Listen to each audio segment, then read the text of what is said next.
is a future interest. All right. Here's how I think you should all look at this situation. We always start from the full bundle of sticks, right? We always have the full bundle of sticks to begin with, the fee simple. There's going to be one stick, and that's the present interest. And there's going to be another stick that is the future interest, right? I'm simplifying, but this will help it make sense now, right? So you have a present interest stick and a future interest stick. When a person has fee simple, they have both these sticks. They have both the present and the future interest. Again, when a person has fee simple, they have both the present interest and the future interest. They can hold on to it, and when they die, it goes to their heirs. Or they can choose to give away both sticks during their life, right? I can go sell my fee simple to Stephanie, and then she has a fee simple. She has both the present and future interest sticks, right? You can convey both sticks together. Everyone with me, right? You can convey both sticks together. But what if you don't convey both sticks together? What if you keep one stick for yourself and you give the second stick to someone else, right? You keep the present interest for yourself and you give the future interest to a third party. That is what happened in Gruen. The father reserved for himself or kept for himself the present interest, and the father gave to the son a future interest. What did the father keep for himself? The father kept for himself a present interest known as a life estate. He would keep the painting for his life. And he gave the son a future interest known as a remainder. Why is it called a remainder? Do you remember division from elementary school math? Like what's 5 divided by 2, right? It's 2 remainder 1, right? There's like 1 left over.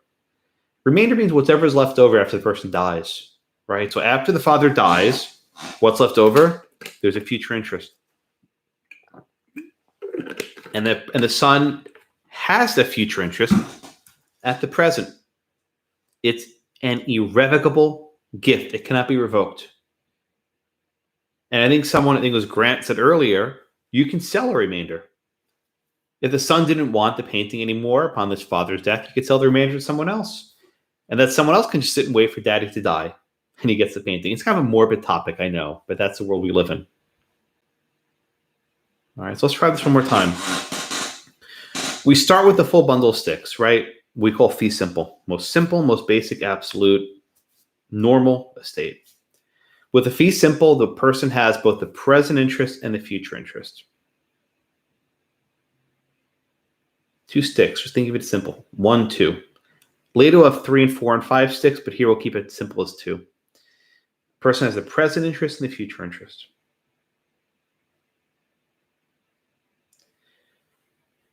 The father could keep both sticks for himself, in which case when he dies, both sticks go to the heirs, or he can chop it up. He can keep one stick for himself and give another stick to his son. He keeps for himself the life estate, and he gives to his son a remainder. The remainder will follow the life estate. Upon the father's death, the son gets the father's interest. Now, this part is very tricky, and I want to make sure you follow me very carefully. The son has the remainder stick, and the father has the life estate stick, right? What happens when the father dies? The son gets both sticks. He has both the present and the future interest. What do you call it when a single person has both the present and future interest? Fee simple. The reason why the son prevailed in this case and not the stepmother is upon the father's death, the son had fee simple. So again, right. Originally, the father had fee simple. He had present and future interest.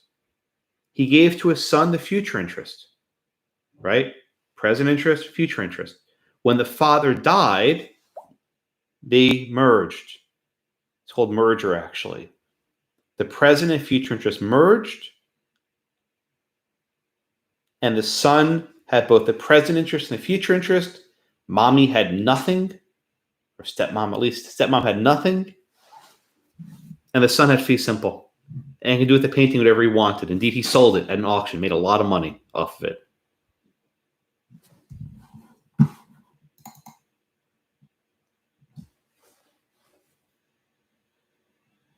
Okay. Does that make sense? I'm throwing a lot at you. This is not an easy topic.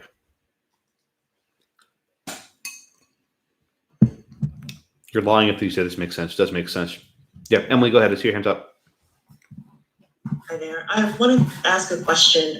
Would it be okay to think about the remainders being whatever is left over after the father's life estate is exhausted? I mean, I know that the life estate transfers over to the son once dad dies. Mm-hmm. I'm just trying to organize it in my head and in my. Yeah, no, I get what you're saying. So, you said whatever is left over after the father's interest is exhausted. Is that the word you use? You say exhausted? After the life estate, after the father's life estate is exhausted. I would say terminates instead of exhausted, because that's where lawyers tend to use. They terminates, right? It sounds, like Arnold Schwarzenegger, the Terminator, right? But after the father's estate terminates, whatever is left over is the remainder. I think that's a fair statement. Yeah. Okay. But just to keep it clear in your head, it's the life estate. I'm sorry, the remainder exists before the father dies, right? So it's not like the remainder pops into existence upon the father's death. It's always there. So it's sort of like floating. Imagine like there's a cloud over your head, just sort of always floating there. And the second you die, it merges, right? The remainder is always present. And when the father terminates, when the father dies, the remainder merges with the father's present interest, and you get a fee simple. So the cloud moves over to your head. Well, there's no cloud anymore. It starts raining, right? The cloud empties out, so to speak, right? But the reason why I'm saying it's floating is that once the father makes this conveyance of this remainder to his son, he can't get out of it. It's always following him. No matter where he goes, no matter who he gives the painting to, he knows that when daddy dies, the son gets the present and future interest together. Okay. So, hold on. Does Emily answer your question? It does, actually. Thank you. Okay. Hey, Derek, you here? Yes. All right, Derek. Let me ask you a question, please. What would happen if the father sold his painting to an art gallery after he made this conveyance to his son? What would happen to the painting?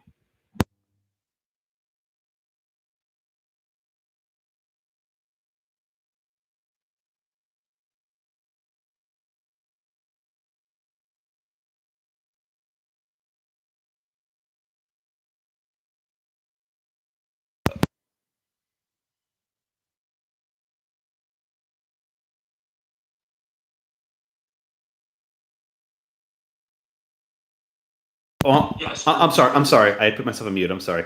So, Derek, let me ask this question again. Let's say the painting had given his painting for a 5-year loan to an art gallery, right? 5-year loan. And then on year 2, he has a massive heart attack and dies suddenly. Does the gallery get to keep it for the full 5 years?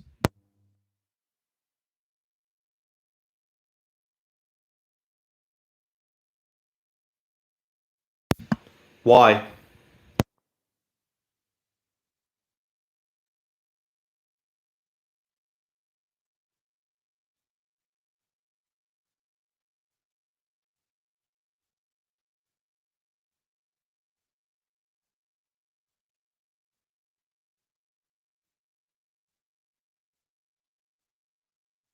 Excellent. Thank you so much for that, Derek. That's exactly right. When you have a present interest, it's a life estate, you can only convey what you have. And it sounds like an obvious point, but it's not. You can only give what you have. If you have a fee simple, you can convey a fee simple.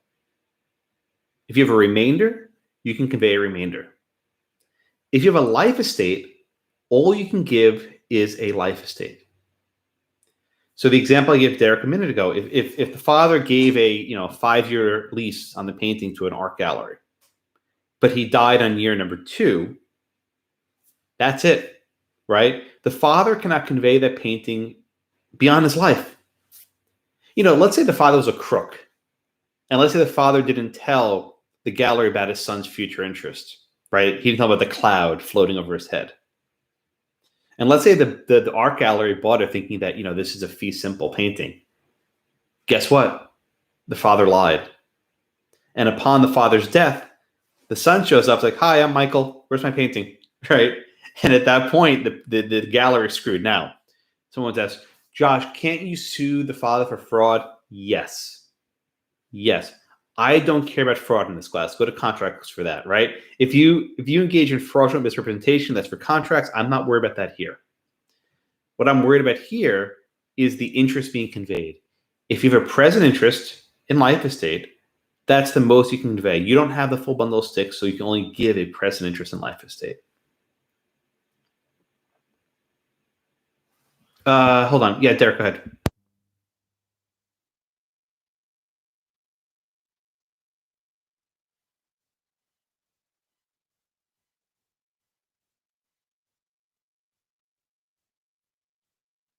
Yeah. Thanks, Derek. I appreciate that question. So there's a doctrine called waste, right? Like garbage waste. Let me put aside a painting. Let's use land because land's a little bit easier, right? Let's say that you have a remainder. It's actually called the remainderman, like a superhero. Like you're the remainderman. You're the guy floating around in the future. So when you're the remainderman, and when Daddy dies, you get this land. Let's say that Dad is destroying the land. Let's say that there's oil or resources on it, and they're just drilling everything in a very reckless fashion to destroy the well. It's actually possible for the remainderman to go to court and to seek an injunction to preserve the condition of the property, right?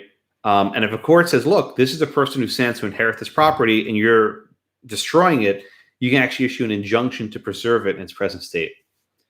The same doctrine, I think, would apply in theory to a piece of personal property, like a painting, right? You can imagine, there's a very valuable painting, and the father's like, "You know what? I want to burn this painting tomorrow." I suppose the son can go to court and seek an injunction to block it as a future interest holder. Those cases are tricky, but there is this doctrine that allows these sorts of things to proceed. Okay, thanks, Derek. All right, so again, let me just try to recap, right? We have 3 terms that we've introduced today. You have the present interest as fee simple. You have a present interest called life estate, and your future interest called the remainder. All right, keep them separate. With a present interest in fee simple, you have the entire bundle of sticks. You have the present interest, you have the future interest, you got everything. You can sell them together. I can give you both the present and future interest, then you have fee simple. I can separate them. I can keep for myself a life estate, have for my life. I don't care after I die, it doesn't matter. And you give a remainder, whatever's left over, to a third party, to your son. These gifts cannot be revoked. Once you make a remainder, you can't retrieve it. It's the son's, right? And the son can sell the remainder to someone else.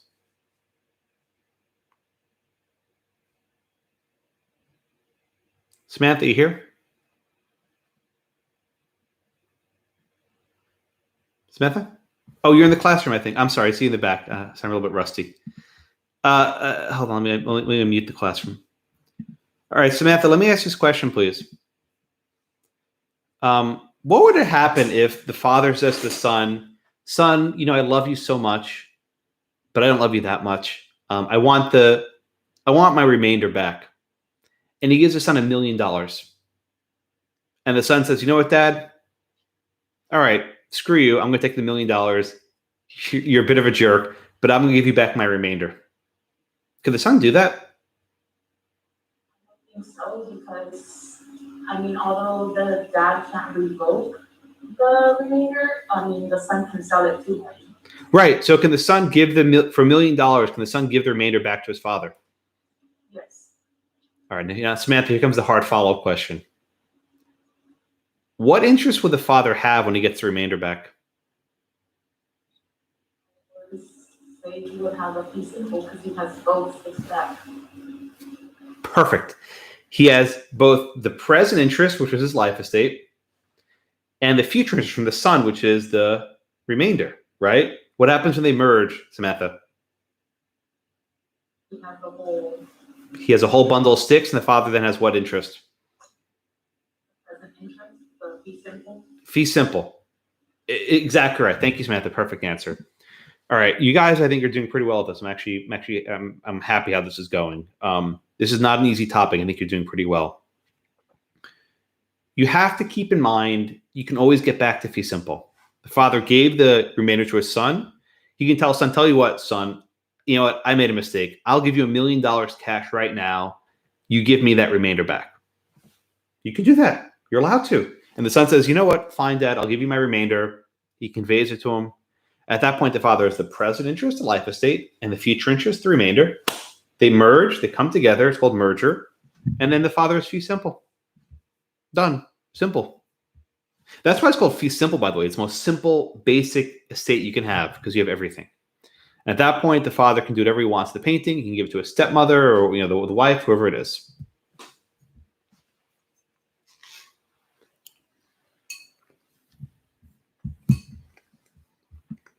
Okay. Question so far, ladies and gents. Okay. This is good. I'm not just puffing. You're doing pretty well so far. All right. Now let me move on. The next topic that makes this issue a little more complicated is that there are certain magic words, right? There are magic words. There are certain words you have to use in property. Wouldn't it be simple if we just said, oh yeah, the father gave the son a fee simple, or the father gave the son a life estate? Like, wouldn't that just be really easy if we just use the words we're trying to use? It's like, oh yeah, the father gave the son a remainder, right? Wouldn't that just be simple, simple, simple? Unfortunately, it's not that simple. There's a lot of history here. Now, the reading for today had a lot of history. Someone always asks me about this. Josh, are you going to test us on that history? Not exactly, right?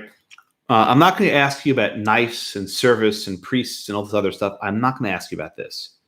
But what you do need to know, and this is very important, is that the system of property we have today was not written overnight, right? No one said, you know what, let's make a code of property and let's do all this stuff with fee simple.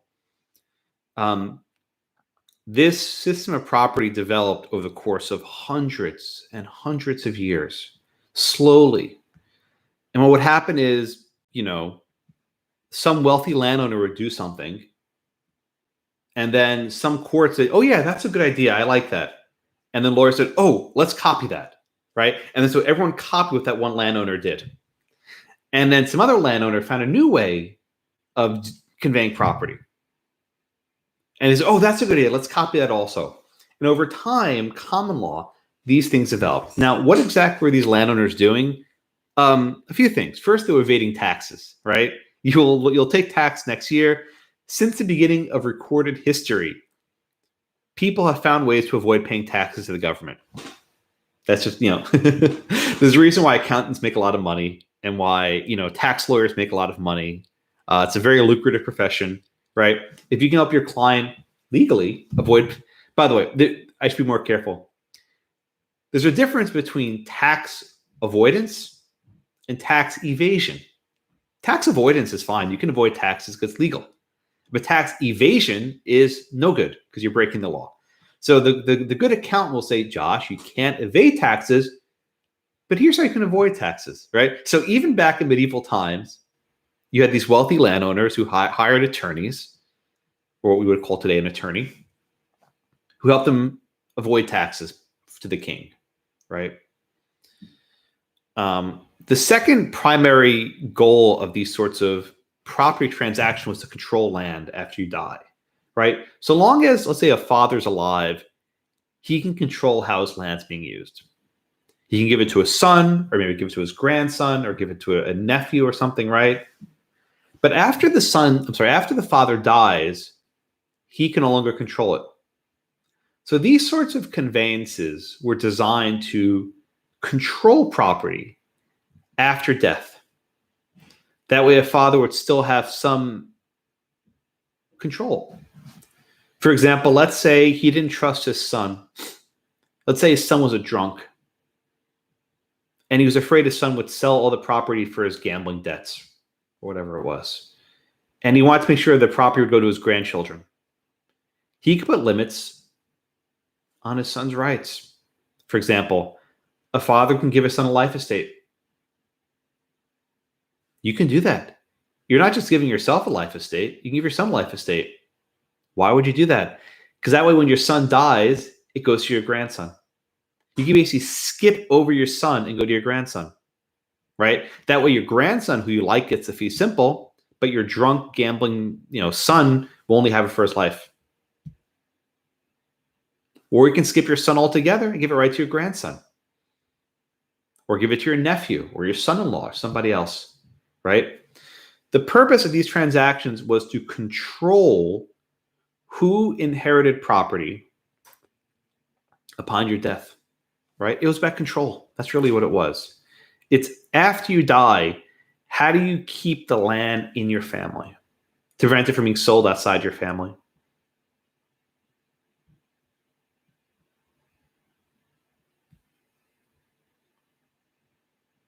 Questions so far? All right, so that's what I want you to take away from the history. I don't need you to know all the histories about farming and knights and priests. It's good to know, and I used to spend a lot of time on it, and then I realized that I don't have enough time for it anymore. But what I need you to know very carefully is about control. Okay, now to exercise this sort of control, you need to know certain words. All right, look at question number four. Number 4, please. Question number 4. And this, again, is a short answer. To A and his heirs. From O to A and his heirs. What the hell, Josh? What did you just do? I promise this will make sense. What interest does A have? And I wrote in 2 different ways, which I'll explain in a minute.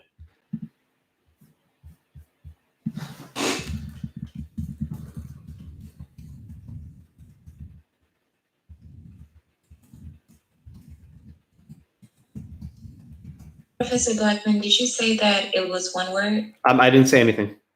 Okay. Good question, though. I didn't say anything. And this will be for John in about 5 seconds.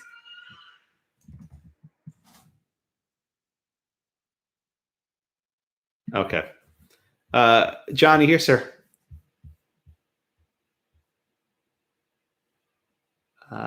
John might not be here. Matt, are you here? Different class. Oh, I'm sorry. You're waving. There you are. I appreciate the signal. Hey, John, how are you? Good, how are you, sir? Good. All right, let me stop the poll here. So before I get to your answer, I promise I'll get to your answer. I'll get to your answer in a minute. What does this mean from O to A? What does that mean from O to A? So from O to A, he's conveying his interest. Okay, let's just be careful. Who's giving what to whom? Let's just be very careful here, John. So O is giving to A. Okay. All right. So I want you all just to look at this very carefully. Look at question number 4.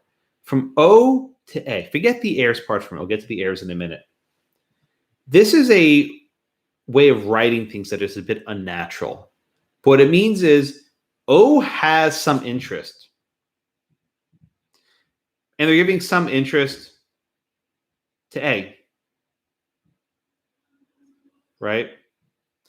Now, I wrote from O to A here, but I want you to look at the line above that.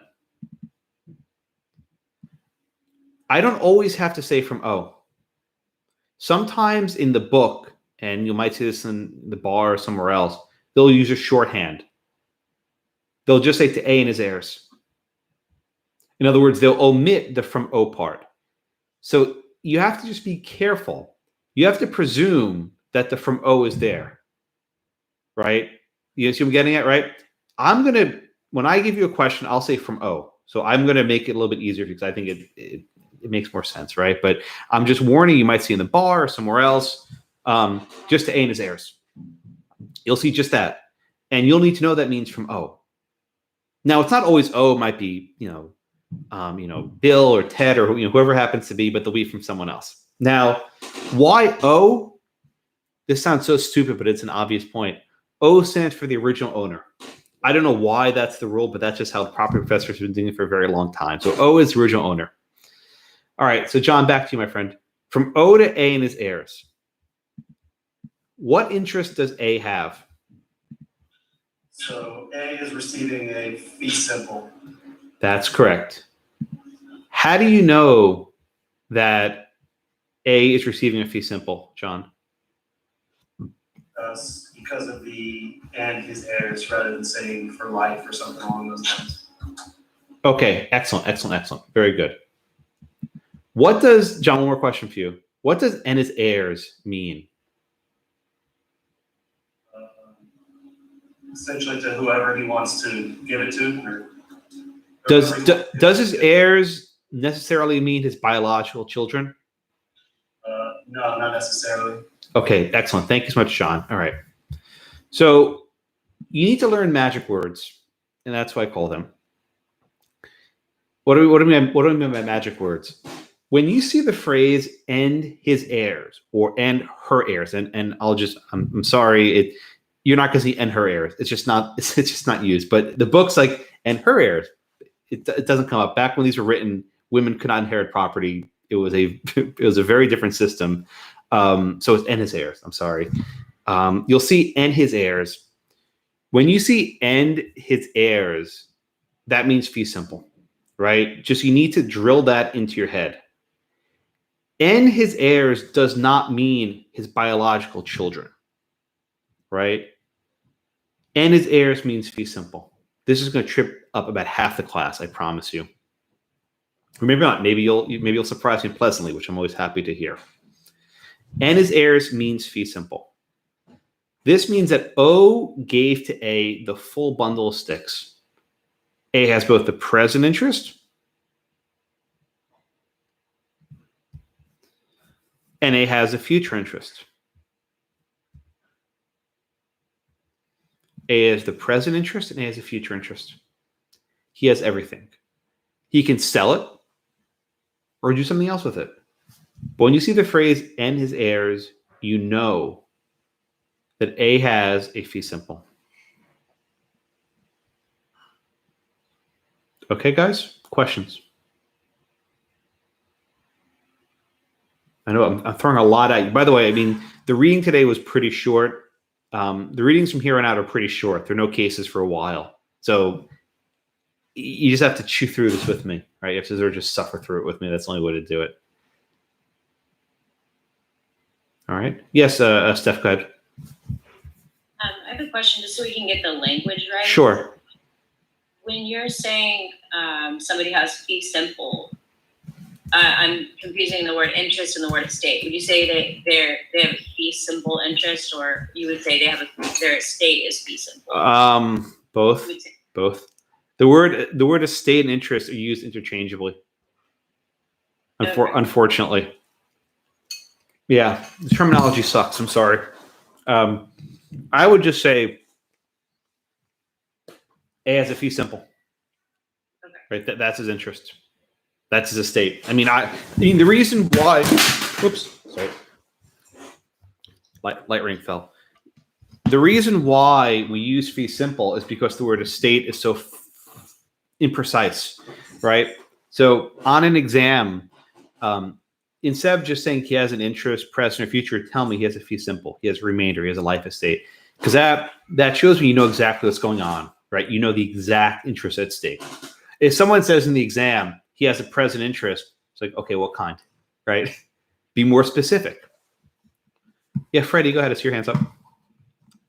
Yes, can you tell me where I'm going wrong in my thinking? Because for the question, I put life estate, but I put it because I was thinking that once A died, that's his lifetime, and so he no longer has that interest. Yeah, no, that it's a very common question, Freddie. I'm glad you asked it.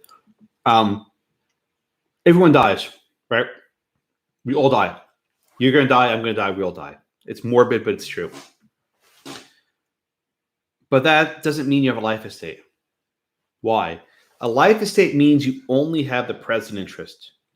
Both a fee simple, you have both the present and the future interest. With a future interest, you can control what happens after your death. You can give it to your son, you give it to someone else, right? Okay. So if what you said was correct, then there can never be a fee simple because everyone dies, right? Everyone dies. Everyone dies. I keep saying this because it's an important point. The mere fact that you die doesn't mean you're stuck with a life estate. With a fee simple, you can control what happens to the property after your death. Does that clear it up a little bit, Freddie? It does. Thank you. Yeah, my pleasure. It's a very common question. I usually get it almost at exactly this point. A student asks that same question. It's you're on the right track if you're thinking about that. Let's try question 5, everyone. Okay, question number 5. So I'm asking this. From O to A for life. What interest does A have?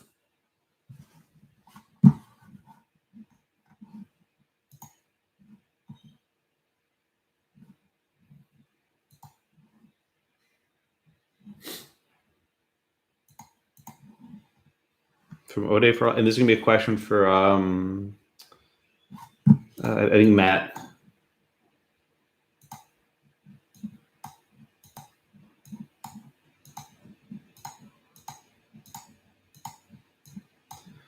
All right. I think I got just about everyone. All right. Now, I'm going to stop it there. Matt, you here? Yes, I am. Okay, thanks, Matt.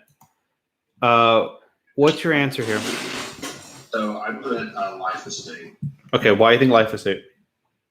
So O is conveying the property, let's just say, to A for A's lifetime. So it would be assumed that O is the remainder and he will get the property back. Don't say O has remainder. If you want to look at question number 7, the preview, I'm not up to O yet. I'm just asking about A. I'm not asking about A. I'm not asking about O yet. I'm just asking about A. Okay. Well, So- presumably somebody would get it after A dies. Okay, don't call it a remainder though, because it's called something else. Okay, that's right. So the answer to this one's a life estate. A lot of you, and I'll come back to you in a second, John. I'm sorry, Matthew. A lot of you put present interest. That's not right. This was actually Steph's question a minute ago. You need to tell me life estate. Unless you tell me life estate, you're wrong, right? You need to know that this is a life estate. And the reason why it's important to get the terminology correctly is if you just say it's a present interest, that doesn't tell me anything, right? You need to say life estate. All right, so thanks for that, Matt. All right, I'll come back to what interest O has in a minute, but you have to recognize that A has only a life estate. Upon A's death, something has to happen, right? This is a general rule. At any point in time, property must be owned by someone. There always must be a present interest and a future interest. At any point in time, it's got to go somewhere. You may not know where it goes, but it's got to go somewhere, right? You can't just have property floating in a cloud indefinitely. It's got to go somewhere. And usually that happens after a death, right? It's a very morbid topic, but death is a very important point in this class. And when someone dies, something has to happen to property. It can't just you can't bring it with you after you die, right? It's not like you're an Egyptian pharaoh who builds a massive pyramid with all of his property for the afterlife. We don't, we don't. So I was watching The Mummy over the weekend, right? We don't have that sort of system, right? That doesn't work with us. When you die, you die. You can't bring it with you. As it's very true. You can't bring it with you. Right? You can have this beautiful mausoleum with all your gold sarcophagus and everything else, and you can't bring it with you. Sorry, King Tut. Okay. All right. Let's try question number 6. We're actually doing pretty well. I know this is hard, but I think you're doing pretty well, relatively speaking. Question number 6: from O to A for life, then to B and his heirs. What interest does B have? Okay.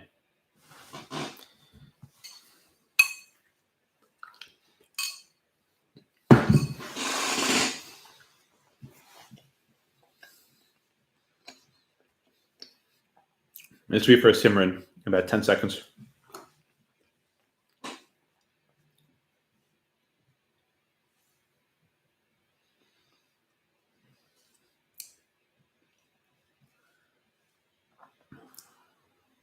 All right, Simran, you here? Yes. Okay, help me out, my friend. What's your answer here? I have a remainder. Remainder. But wait a minute. It says B and his heirs. Well, what did I tell you and his heirs means? That they would have the present interest or the. What does and his heirs mean? What's that magic word? What does that refer to? That's basically who he's going to leave it to, whether it's. Wrong. What does and his heirs means? His heirs. And his heirs. When you see and his heirs, go look at question number 4. What does and his heirs mean? Oh, that means also having what is it? Fee simple.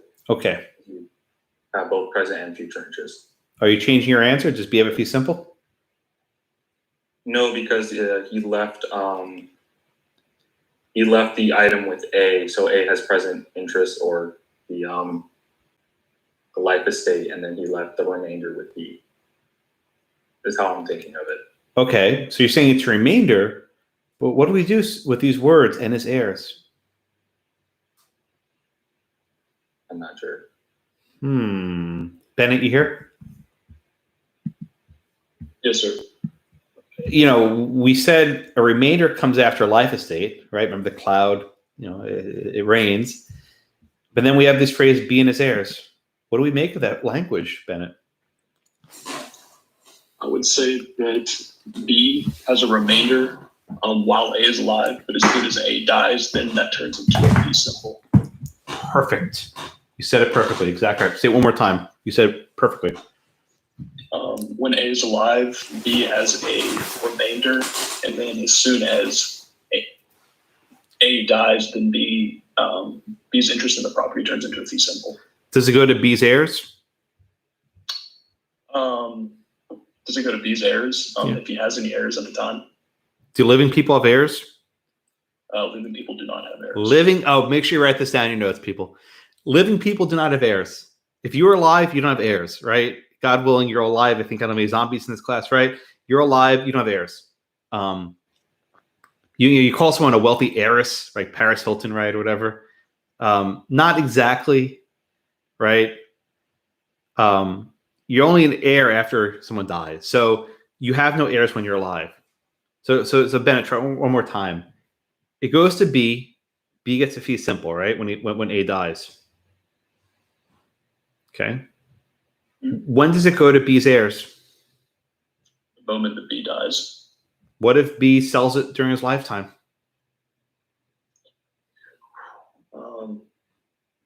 Can he? Depends if he sells the present or future interest. He sells both. He sells his fee simple to C. Can he do that? Well, since he has the fee simple, then he's able to sell both of those sticks. Absolutely. Is it possible that B's heirs never get anything? Yes. Okay, you're good. Thanks, Bennett. All right. So the answer to this question, okay, The answer to question 6 is that B has a remainder. Okay? But I want to give it to you with a little bit of a twist. Follow me here. B has a remainder in fee simple. What? What did he just say? A remainder in fee simple, which is what Bennett said much more eloquently than I did. But that's what we say in property. A remainder in fee simple. What that means is upon B's death, upon A's death, B's remainder becomes a fee simple. Why? A has life estate. B has the remainder. When A dies, they merge. And B gets a fee simple. Right? So how do we describe B's interest? He has remainder in life estate. Remainder in fee simple. Sorry. B has remainder in fee simple. That upon A's death, B gets it in fee simple. Right? What we're trying to describe here is what happens at each juncture. B has a future interest, which is called a life estate. I'm sorry, guys. I'm screwing this up. B has a future interest, which is a remainder. And then upon the death of A, A's interest goes to B. They merge, and B has a fee simple. And once B has a fee simple, B can do whatever he wants with it. He can sell it, leave it to his heirs, do whatever he wants. Again, how do you know this? And Tyler, I see your hand. I'll get to you in a second. How do you know this? You look, what happens after a life estate? It goes to B. That's remainder. And the fact that it's and his heirs means B's getting it as remainder in fee simple. You do not have to give remainder in fee simple. We'll get to that maybe next week. You can give remainders in life estate. Is that your question, Tyler? I saw your hand. I knew you were getting it, so I put you on hold for a second, right? You could say from O to A for life, then to B for life. Right? Here, I'll just put in the chat so we have everything easier to say, right? You can go from O to A for life, then to B for life. You can do that. You can do that. That will be a life estate, followed by remainder in life estate. All right. Now, I see there are a couple hands up. I'm happy to go past 10:15. I'm going to start the minute poll right now, so you can put your answers in, but I will call on Freddie and I'll call on Elena. So, Freddie, go ahead. I just wanted to be sure in my thinking. So, B is able to sell it because he's the one that has the remainder, and like the future interest, the person that has the future interest can sell the estate, and that's why he would be able to sell it to someone else, and his heirs may not ever get it. All right, so let me just unpack Freddie's question, make sure everyone understands it. In the original question, question number 6, B had a remainder in fee simple, right? Mm-hmm. A dies and B gets it in fee simple, right? Once B has a full bundle of sticks, he can do whatever he wants with it. He doesn't have to give it to his heirs. He can give it to a charity. He can give it to a third party. He can do whatever he wants to it. Give it to the government for all he cares, right? Do whatever he wants to it. But the key point is you can only give away a fee simple if you have a fee simple. If you have a remainder, you can give away a remainder. But you can't give away more than what you have. Okay. Make sense? It does. Okay, Elena. Thank you. Yeah, my pleasure. Elena, go ahead. In case where O gives to A for life, then to B for life, what happens when B dies? Does it go back to O, or if O is dead, to O's heirs? Is that how it Say your question one more time, please. From O to A for life, then to B for life. After B dies, The short answer is it goes back to O. the O, or in if O Yeah, is dead. yeah. I mean, I'm not going to give it away, but look at question number 7. I'm not going to do it today, but look at question number 7, which I put in the chat. Right? That's exactly what you're asking me, right?